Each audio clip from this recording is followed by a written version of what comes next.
Welcome back, action figure fans, for another figure review of 10 awesome action figures.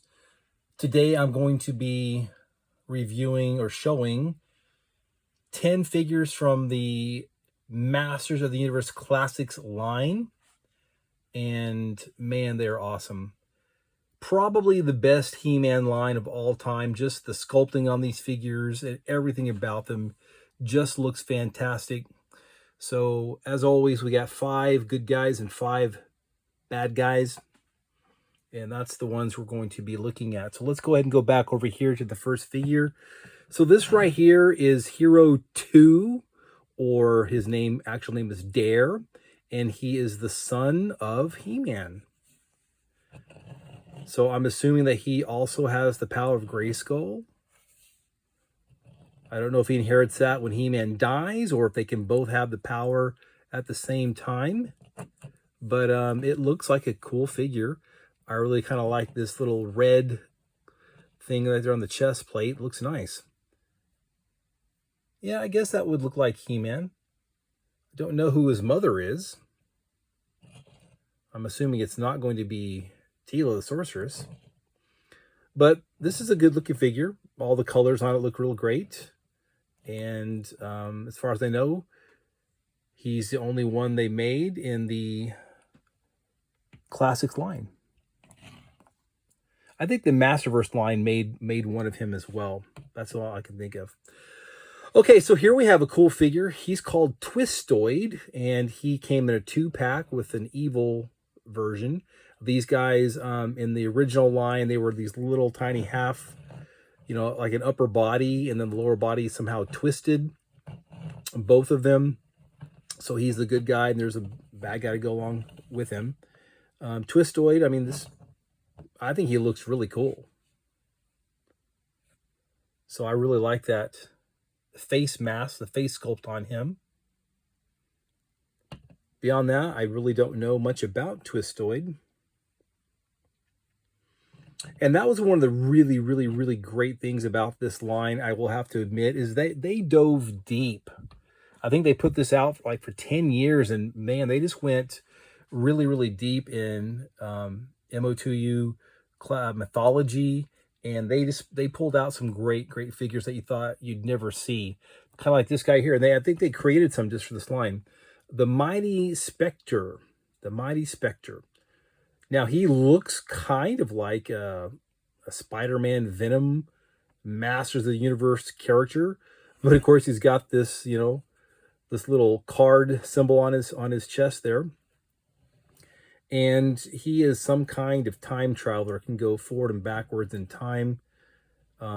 Which, that'd be an amazing power. It's kind of hard to beat somebody that could just travel back in time to when you were a baby and kill you or stop you, or learn your plans and go back in time and foil them. So, talk about a guy to have on your team.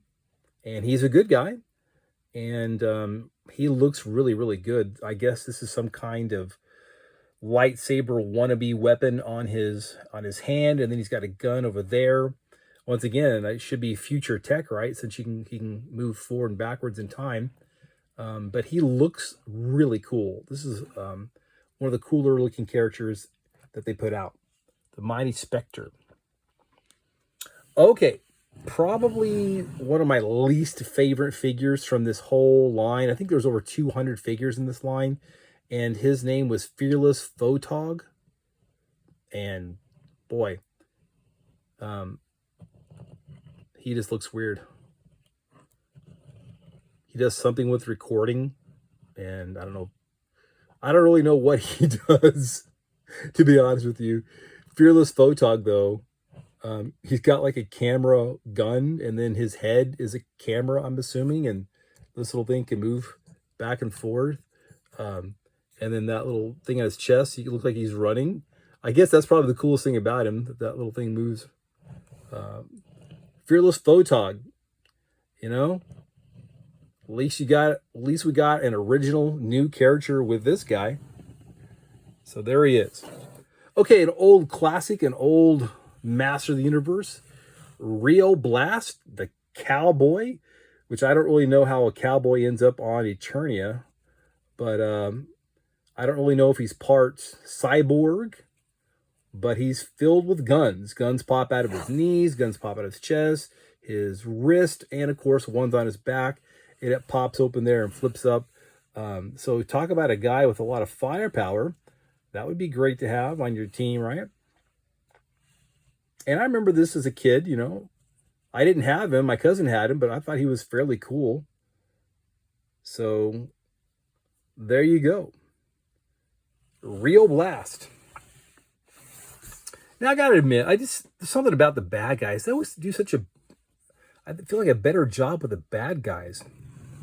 They just look a lot cooler. So here's we have Mantenna, which the original figure was always kind of a letdown with the way his legs were. But here we have the legs where they're supposed to. We have the 4 legs, and the colors are great. The eyes are amazing. Man, that mouth. He's one of the creepiest looking characters ever in the Masters of the Universe toy line. And I always liked him for that.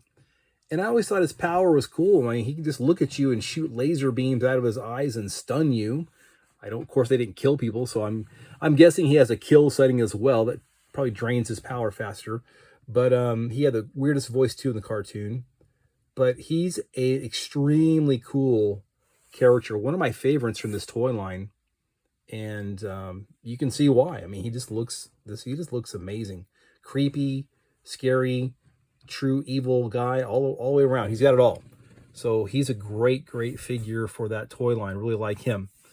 Okay, going along with him, the Horde. Here we have Grizzlor, and his knees are a little bit loose. He might try to fall backwards on me. But this is a really good figure. The fur looks really good. I mean, it's all messy and going everywhere, which is the way it should. He's got some cool weapons, which the original figure didn't have. He's got a little backpack, and he's got some more weapons I can snap on him right here. And he looks cool. My only complaint with this figure is, you know, he should be quite a bit larger. He should be a larger style figure. But hey, you can't have it all. At least we got a really cool Grizzlor in the Classics line, and he looks really good. Thank you, Mattel. All right, going back to another classic figure. Here we have Cobra Khan, one of the Snake Men. I think he's like a 2nd generation Snake Man, but he was a classic. This one does not squirt water. The original figure, of course, everyone remembers that ever had this guy. His head popped off, you poured water, or in my case, Kool-Aid, down into him, and you'd shoot that out and make a wonderful mess and a wonderful mist. And man, was that a cool feature. One of the coolest ever for any toy from the 80s that I remember playing with. And so this figure actually has the full hood, though. The original figure did not have the hood, but he looks better with the hood. There's no doubt about it. The colors are great. The weapon is great. I like that it's got, you know, all 4 fangs there ready to puncture your skin. And it's really, really good.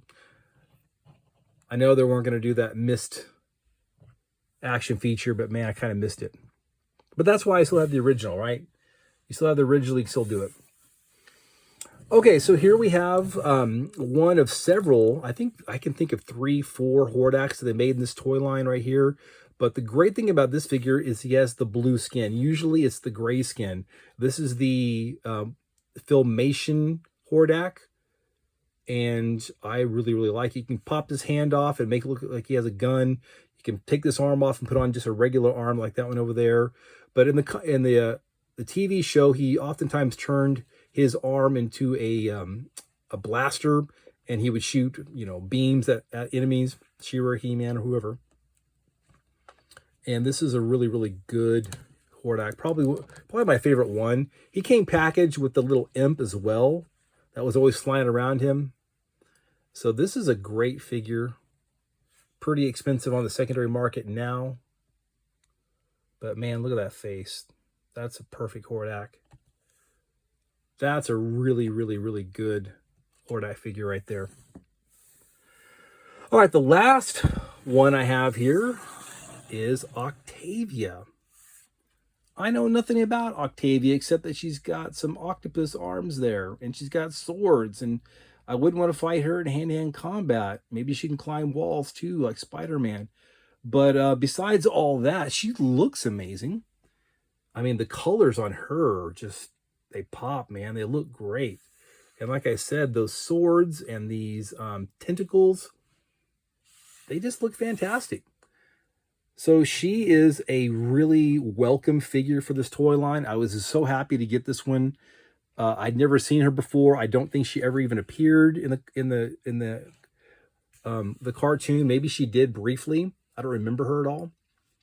But that doesn't matter because she's an original figure. She looks great and she looks amazing on your shelf. So thank you, Mattel, for Octavia. All right, guys. Hope you enjoyed looking at these figures with me. Please take the time to go back and look at some of my previous videos. Give me a like or a comment. I'd appreciate it. And remember, friends, I am making these videos for you. All right, take care.